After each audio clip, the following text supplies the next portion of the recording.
Hi guys, this is your favorite rubber duck on the internet, and today we are going to take a look at the medium problem here on LeetCode. We are given a string s consisting of lowercase English letters, and we must repeatedly perform the following operation while the string s has at least two consecutive characters.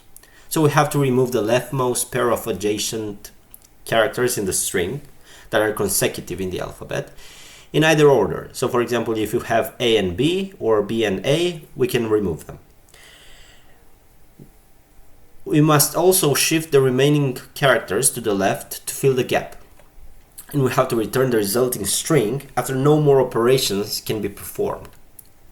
And also, we can take a look at we have to take a look at this note here. So we have to consider the alphabet as circular. So A and Z are consecutive, either A and Z or Z and A. Okay, so let's take a quick look at the examples here. Okay, I'm gonna write them down. So for A, B, and C, we will return C because we're going to start from the leftmost pair, which is A and B. We're going to clear those characters and shift the resulting array or the resulting string. Okay, so we remain with C, and since there is only one character here, we can not perform the following operation anymore. For the example consisting of A, D, C, and B, we're starting with the same thing. The leftmost pair that satisfies those conditions, and that would be C and B. We remove it, and D and C, we are going to remove it, and now we are left with A and B, and we can also remove that. So that's why the answer is the empty string. And for this particular example, Z, A, D, and B,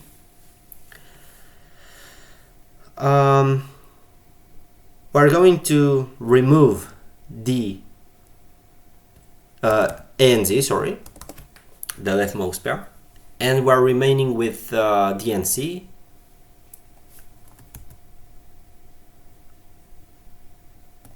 Z, A, D, B. My mistake. Okay, we're removing Z and A, and we're remaining we're left with D and B, and we cannot perform any other operation on this string. Okay, so in order to implement that, we are going to use a stack. Why? Because the stack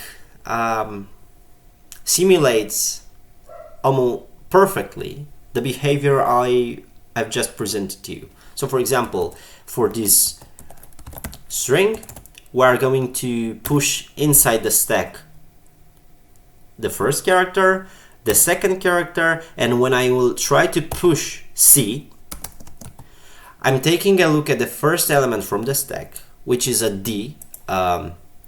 C and D form a pair, so I'm just gonna pop from the stack, and we're left with A. And the next character where I'm trying to push it, I'm going to take a look at the first element from the stack, which is A, and after that, if those characters form a desired pair, we can remove them, and the stack is empty right now, and that's the solution. Okay, so we are going to use a stack.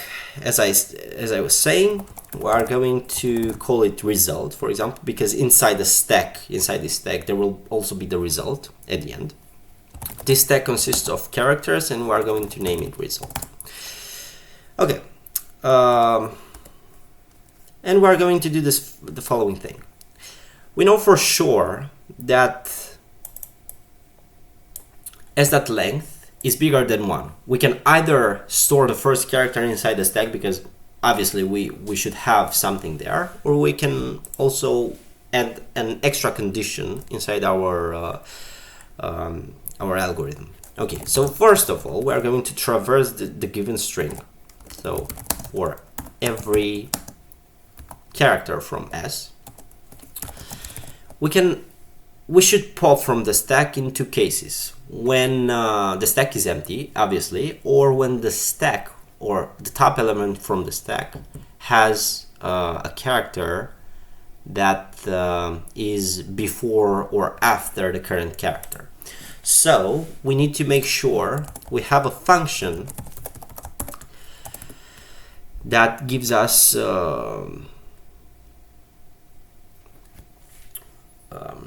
the result, or to tell this function must tell us if any given character or any given characters, because we are going to pass a pair of characters, if they form a pair, a good pair, where we call a good pair those characters that can be removed from the string. Okay, so for instance, A and B will return true. This function called on A and B will return true because A and B are consecutive in the alphabet. And if we are going to pass B and D, this function will return obviously false. Okay, so with that being said, we are going to call this function is good pair. We are going to pass two characters.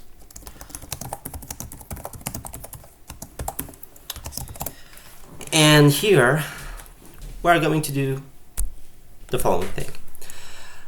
If C1 is A and C2 is Z, we are going to return true. We are going to do the same thing for the symmetrical case.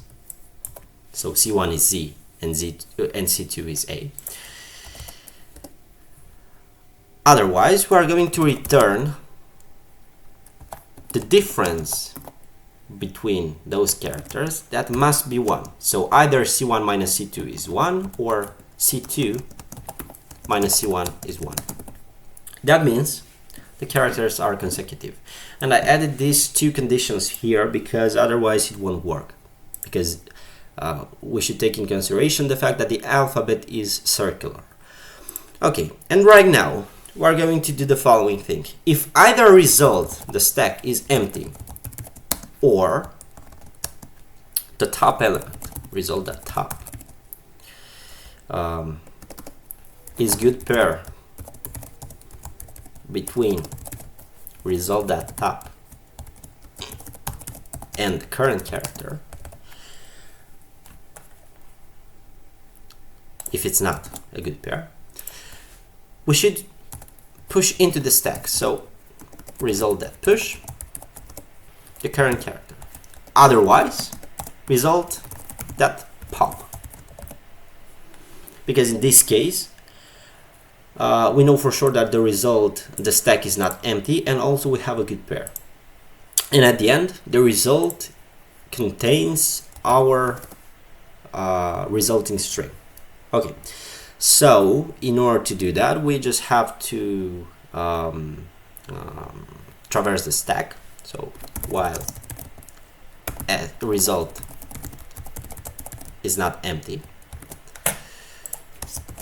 okay, we're going to pop the element, but before that we just have to have here a string SS, for example, which is going to be empty at the beginning.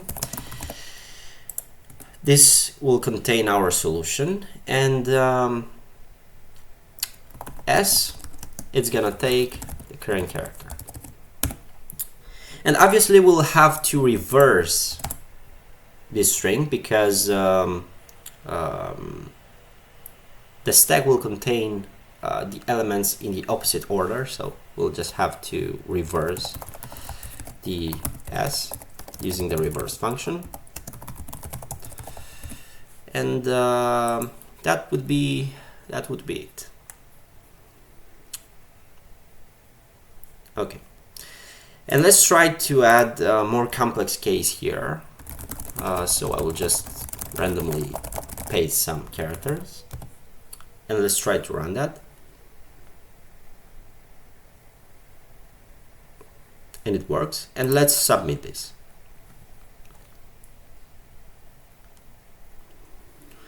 It got accepted. Okay, we can also make this solution even smarter, because even though the complexity is linear, because this function is of 1, and we're only using a for loop here and a while here, and basically it's a linear thing. We can make this solution even smarter. So this function is okay. We can let it there because it's all of 1, so it won't impact the performance. But let's try to get rid of this reverse, because the reverse, as you know, it's also of n, so it's linear. Okay, so if you know, the string in C++ can be also seen as a stack because it's a container. With this being said, we can remove our stack from there. We're going to call this result, the result will be of type string. Here we can also say if result is empty, and here we are going to have the function pushback and popback, and at the end we're going to have our result here.